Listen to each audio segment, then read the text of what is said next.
Hi hello ನಮಸ್ತೆ welcome back to Lata Raju blog.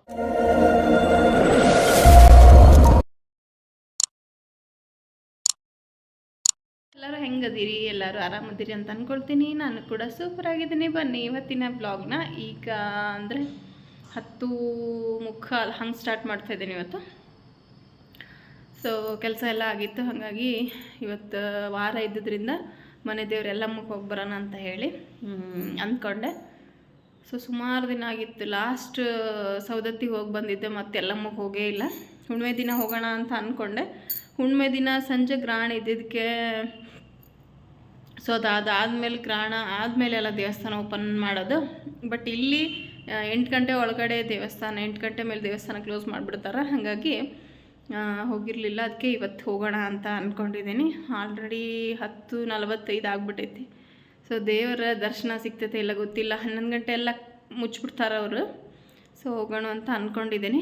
So ಬರ್ರಿ ಈಗ ಹೋಗಿ ಎಲ್ಲಮ್ಮನ ದರ್ಶನ ಮಾಡಿಕೊಂಡು ಬರೋಣ. ಅದಾದಮೇಲೆ ನೆಕ್ಸ್ಟ್ ಮುಂದೆ ಏನು ಅಂತ ಹೇಳಿ ನಿಮ್ಮ ಜೊತೆ ನಾನು ಶೇರ್ ಮಾಡ್ಕೊತೀನಿ. ದೇವಸ್ಥಾನಕ್ಕೆ ಹೋಗಿ ಬರೋಣ ಅಂತ ಹೊರಟಿದ್ದೀನಿ. ಬರ್ರಿ ಹೋಗಿ ಬರೋಣ. ಮೇ ಬಿ ಟೈಮ್ ಆಗೈತಿ. ಎಲ್ಲಿ ದೇವಸ್ಥಾನ ಕ್ಲೋಸ್ ಆಗಿರ್ತದೆ ಏನೋ ಗೊತ್ತಿಲ್ಲ. ಹೋಗ್ಲಿ, ನಮ್ದು ಓಪನ್ ಇತ್ತು ದೇವಸ್ಥಾನ.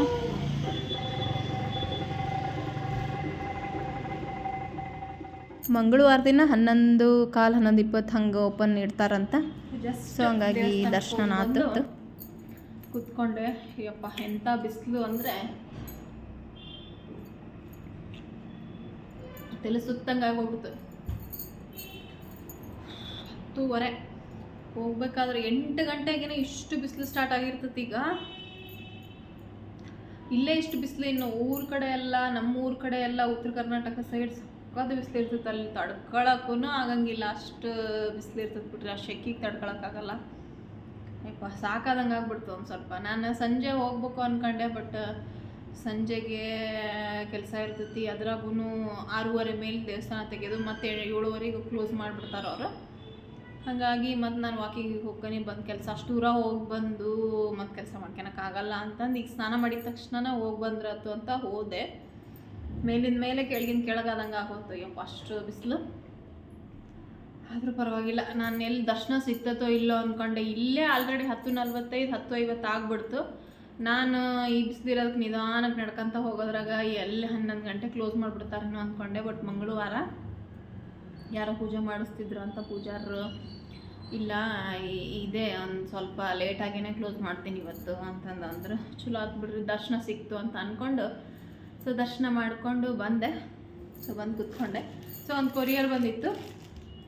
ಯಾವುದಪ್ಪ ಅಂದರೆ SRS ಕಲೆಕ್ಷನ್ಸ್ ಅಂತ ಹೇಳಿ ಇನ್ಸ್ಟಾಗ್ರಾಮ್ ಒಳಗೆ ಪೇಜ್ ಇದೆ.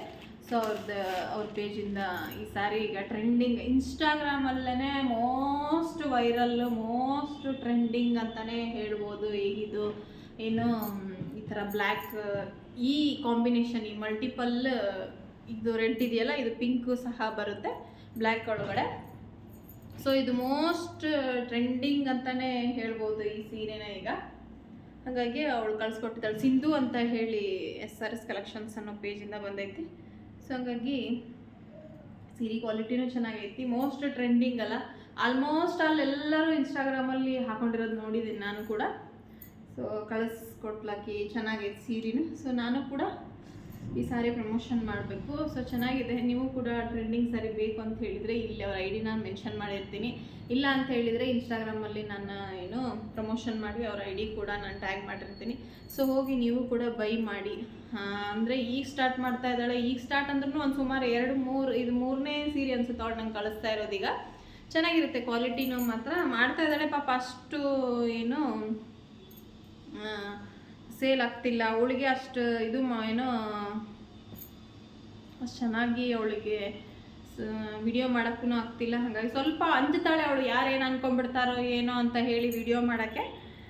ಸೊ ಇನ್ನೊಂದು ಏನು ಹೇಳ್ಬೇಕಂದ್ರೆ, ಈ ಮುಖಾಂತರ ನೀನು ಈಗ ಏನು ಅಂತ ಹೇಳಿದರೆ, ಈ ಫೀಲ್ಡಿಗೆ ಬಂದಿದೆಯಾ, ದುಡಿತೀಯಾ, ಸೋಷಿಯಲ್ ಮೀಡಿಯಾಕ್ಕೆ ಬಂದಿದೆಯಾ ಅಂತ ಹೇಳಿದರೆ ಯಾವುದಕ್ಕೂ ಅಂಜಬೇಡ. ಯಾರು ಏನಂದ್ರೂ ಅಂಜಕ್ಕೆ ಹೋಗಬೇಡ.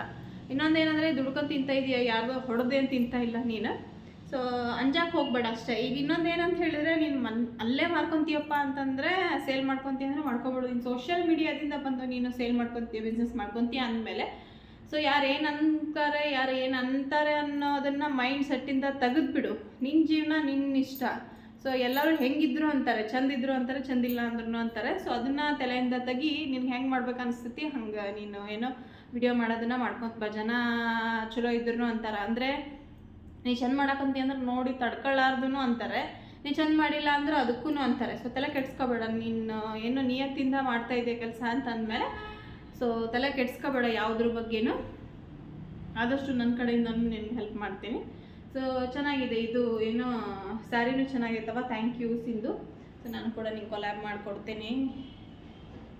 ಸೊ ಮೋಸ್ಟ್ ಟ್ರೆಂಡಿಂಗ್ ಇರೋದ್ರಿಂದ ಸೊ ಈ ಥರ ಸ್ಯಾರಿ ಇದೆಯಕ್ಕ ಅಂದು ಸರಿ ನಾವು ಕಳಿಸ್ಕೊಡು ಅಂತ ಹೇಳಿದೆ. ಹಾಗಾಗಿ ಸೊ ಇದನ್ನು ನಾನು ನೆಕ್ಸ್ಟ್ ನೋಡ್ತೀನಿ. ಇವತ್ತು ಬಂದೈತಿ. ಸೊ ಇದನ್ನು ಸ್ಟಿಚ್ಚಿಗೆ ಹಂಗೆ ಕೊಡಬೇಕು, ಹೋಗಿ ಬ್ಲೌಸ್ ಸ್ಟಿಚ್ಚಿಗೆ. ಸೊ ಸ್ಟಿಚ್ಚಿಗೆ ಕೊಟ್ಬಂದು ಬ್ಲೌಸ್ ರೆಡಿ ಆದಮೇಲೆ ನಾನು ಇನ್ಸ್ಟಾಗ್ರಾಮಲ್ಲಿ ಇದನ್ನ ವಿಡಿಯೋ ಮಾಡಿ ಹಾಕ್ತೀನಿ. ಹಾಗೆ ಯೂಟ್ಯೂಬಲ್ಲಿ ಕೂಡ ವಿಡಿಯೋ ಹಾಕಿರ್ತೀನಿ. ಸೊ ನೀವು ಹೋಗಿ ನಿಮಗೂ ಬೇಕು ಅಂತ ಹೇಳಿದರೆ ಬೈ ಮಾಡ್ಕೊಳ್ಳಿ. ಸೊ ಈಗ ಹೋಗ್ಬೇಕು, ಇದನ್ನ ಸ್ಟಿಚ್ಚಿಗೆ ಕೊಡೋಕೆ ಹೋಗಬೇಕು. ಆಮೇಲೆ ಸ್ವಲ್ಪ ಬಿಸಿಲೈತಿ, ಹಾಗಾಗಿ ಒಂದು ಸ್ವಲ್ಪ ಅಡುಗೆ ಏನಾದ್ರು ಮಾಡ್ಕೋಬೇಕು. ಅಡುಗೆ ಒಂದು ಮಾಡಿಕೊಂಡು ಅದಾದಮೇಲೆ ನಿಮ್ಮ ಜೊತೆಗೆ ನಾನು ಸಿಗ್ತೀನಿ. ಏನು ಅಡುಗೆ ಮಾಡ್ತೀನಿ ಏನಿಲ್ಲ ಅಂಥೇಳಿ ನಿಮ್ಮ ಜೊತೆ ಶೇರ್ ಮಾಡ್ಕೊತೀನಿ. ಸೊ ಬರ್ರಿ, ಆಮೇಲೆ ಇದು ಸ್ಟಿಚ್ ಕೊಡ್ಬೇಕು, ಆಮೇಲೆ ಹೋಗಿ ಸ್ಟಿಚ್ ಕೊಡ್ಬರ್ತೀನಿ. ತರಕಾರಿನೇ ಏನಿರಲಿಲ್ಲ, ಕಾಳು ಅವತ್ತು ರಾಗಿ ದೋಸೆ ಹಾಕೋಕ್ಕಂತ ಮೆಳಕೆ ಹೊಡೆಸಿದ್ದಿತ್ತು. ಸೊ ಹಂಗಾಗಿ ಒಂದು ಸ್ವಲ್ಪ ಇತ್ತಲ್ಲ, ಸೊ ಹಂಗಾಗಿ ಮೊಳಕೆ ಹೊಡೆಸಿದ್ದು ಕಾಳು ತಿನ್ನೋದ್ರಿಂದ ಚಲೋ ಅಲ್ಲ ಅಂಥೇಳಿ ಹಾಗೆ ಇಟ್ಟಿದ್ದೆ. ಒಂದು ಸ್ವಲ್ಪ ದಿನ ತಿಂದ್ರಾತ ಅಂಥೇಳಿ ತಿಂದ್ವಿ. ಆದರೂ ಒಂದು ಸ್ವಲ್ಪ ಇತ್ತು, ಒಂಚೂರು ಅದನ್ನ ಏನು ಮಾಡೋಣ, ಹೆಸರು ಕಾಳು ಗ್ರೇವಿ ಥರ ಈಗ ರುಬ್ಬ ಹಾಕಿ ಮಾಡಿದರೆ ಚೆನ್ನಾಗಿ ಆಕತ್ತೆ ನೋಡು. ಹಾಗಾಗಿ ಜಸ್ಟ್ ಅದನ್ನು ಟ್ರೈ ಮಾಡೋದು ಬದಲಿ ಇವತ್ತು ರುಬ್ಬ ಹಾಕಿ ಮಾಡೋಣ, ಚೆನ್ನಾಗಿ ಆಕತ್ತೆ. ಒಂಥರ ರುಬ್ಬ ಹಾಕಿ ಮಾಡಿದ್ರೆ ಮೆಳಕೆ ಹೊಡ್ಸಿರೋ ಕಾಳಿನ ಸಾಂಬಾರು ಭಾಳ ಚೆನ್ನಾಗಿ ಆಕತಿ. ಸಾಂಬಾರು ಥರನೂ ಆಕತಿ, ಪಲ್ಯ ಥರನೂ ಆಕತಿ.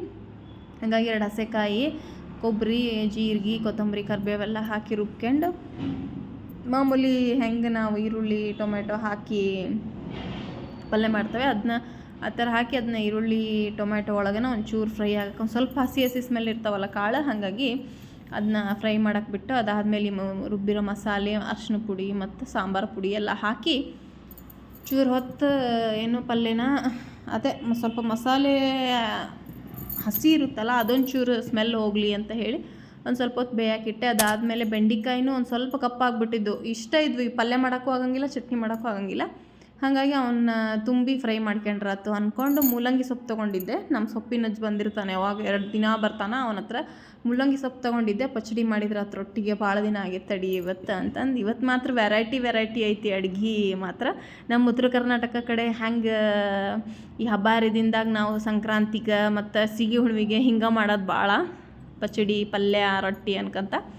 ಹಾಗಾಗಿ ಇವನು ಏನು ಮಾಡಿದ್ವಿ, ಒಂದು 3 ಜನಕ್ಕೂ ಒಂದು 3 ಬರೋ ಥರ ಇದ್ವು ಬೆಂಡೆಕಾಯಿನ. ಅದರೊಳಗೆ ಬೆಂಡೆಕಾಯಿನ ಚಿಕ್ಕ ಓಪನ್ ಮಾಡ್ಕೊಂಡು ಖಾರ ಪುಡಿ ಉಪ್ಪು ಒಂಚೂರು ತುಂಬಿ ಎಣ್ಣೆ ಒಳಗೆ ಫ್ರೈ ಮಾಡಿದೆ. ಫೈನಲಿ ಕೋಸಂಬರಿ ಕೂಡ ರೆಡಿ ಆಯ್ತು.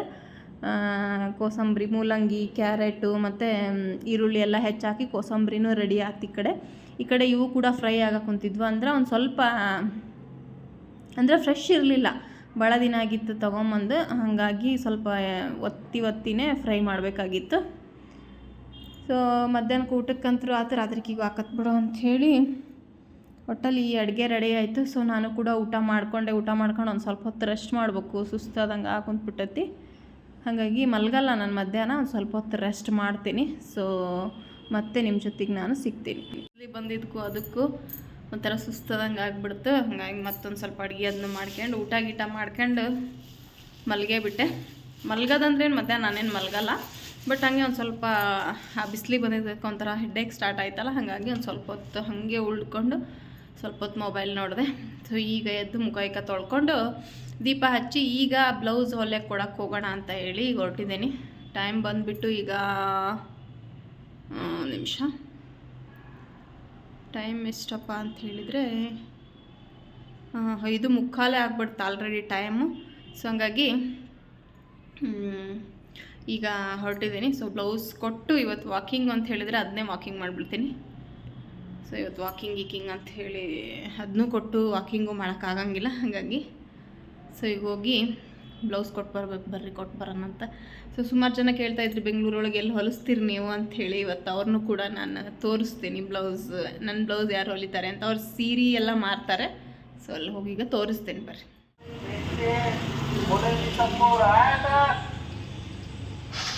ಅಷ್ಟರಲ್ಲಿ ಸೊಪ್ಪಿನ ಅಜ್ಜ ಬಂದ, ಹಾಗಾಗಿ ಮೆಂತೆ ತಗೊಂಡೆ ಒಂದು ಕಟ್ಟನ. ಸೊ ಇದನ್ನ ಇಟ್ಟು ಈಗ ಆಮೇಲೆ ಹೋಗ್ತೀನಿ. ಸೊ ಮೆಂತೆ ಒಂದು ಸ್ವಲ್ಪ ತಂಪಲ್ಲ ತಿನ್ನಕ್ಕೆ, ಹಾಗಾಗಿ ಮೆಂತೆ ಕಣ್ಣಿಗೂ ಚಲೋ ಅಂತ ಹೇಳ್ತಾರೆ. ಹಾಗಾಗಿ ಕಟ್ಟು ದೊಡ್ಡದು ಚೆನ್ನಾಗಿತ್ತು. ಸೊ ಹಂಗಾಗಿ ಮೆಂತೆ ತಗೊಂಡೆ ಇವತ್ತು. ಹೊಟ್ಟೆ ನೋಡ್ರಿ ಸೊಪ್ಪಿಟ್ಟೆ, ಸೊಪ್ಪೊಂದು ಕ್ಲೀನ್ ಮಾಡಬೇಕಾಗಿತ್ತು. ಬಟ್ ಈಗ ಹೋಗಿ ಬ್ಲೌಸ್ ಹಾಕಿ ಬಂದು ಆಮೇಲೆ ಸೊಪ್ಪು ಕ್ಲೀನ್ ಮಾಡ್ಕೊಂಡ್ರೆ ಆಯಿತು ಅಂಥೇಳಿ ಈಗ ಹೊರಟಿದ್ದೀನಿ. ಹೂವು ಒಂದು ಖಾಲಿ ಹೋಗ್ಯವು ಪೂಜೆಗೆ. ಸೊ ನೋಡೋಣ, ಹೂವಿನವರು ಹೂವು ಹಚ್ಚಿದ್ರೆ ಹಾಗೆ ಹೂವನ್ನು ತೊಗೊಂಡು ಬರೋಣ ಬನ್ನಿ. ಅಂದರೆ ನಾನು ಊರಲ್ಲೇ ಕೊಡೋದು, ಬಟ್ ಅರ್ಜೆಂಟ್ ಇದ್ದಾಗ ಮಾತ್ರ ಇಲ್ಲಿ ನಿರ್ಮಲನ ಕೈಯಲ್ಲಿ ಕೊಟ್ಟಿರ್ತೀನಿ. ತುಂಬ ಚೆನ್ನಾಗಿ ಹೊಲಿತಾಳೆ. ಒಂದೆರಡು ಮೂರು ಹೊಲಿಸಿದ್ದೀನಿ. ಅಕ್ಕಿ ಹತ್ರನೇ ಅವಳು ಸೀರೆ ಎಲ್ಲ ಮಾರ್ತಾಳೆ ನಿರ್ಮಲ. ಸೊ ಹಂಗಾಗಿ ಸೀರೆ ಗೀರೆ ಕೊಟ್ಟು ಮನೆಗೆ ಬಂದೆ. ಸೊ ಮನೆಗೆ ಬಂದು ಸ್ವಲ್ಪ ಫ್ರೆಶ್ ಆದಂಗೆ ಆಯಿತು. ಸೊ ಇವತ್ತಿನ ವ್ಲಾಗ್ ಇಷ್ಟ ಆಗಿತ್ತು. ನೆಕ್ಸ್ಟ್ ವ್ಲಾಗ್ ಜೊತೆಗೆ ನಾನು ಸಿಗ್ತೇನೆ. ಸೊ ವಿಡಿಯೋ ಏನಾರು ಇಷ್ಟ ಆದರೆ ಲೈಕ್ ಮಾಡಿ, ಕಮೆಂಟ್ ಮಾಡಿ, ಶೇರ್ ಮಾಡಿ. ಹಾಗೆ ಪಕ್ಕದಲ್ಲಿರೋ ಬೆಲ್ ಬಟನ್ ಕೂಡ ಕ್ಲಿಕ್ ಮಾಡಿ. ಯಾರಾದರೂ ಹೊಸಬ್ರು ಹಾಗೆ ವಿಡಿಯೋ ನೋಡ್ತಾ ಇದ್ದರೆ ಒಂದು ಸಬ್ಸ್ಕ್ರೈಬ್ ಮಾಡಿಕೊಂಡು ವಿಡಿಯೋ ನೋಡಿ. Thank you. ನೆಕ್ಸ್ಟ್ ವ್ಲಾಗಲ್ಲಿ ಸಿಗ್ತೀನಿ.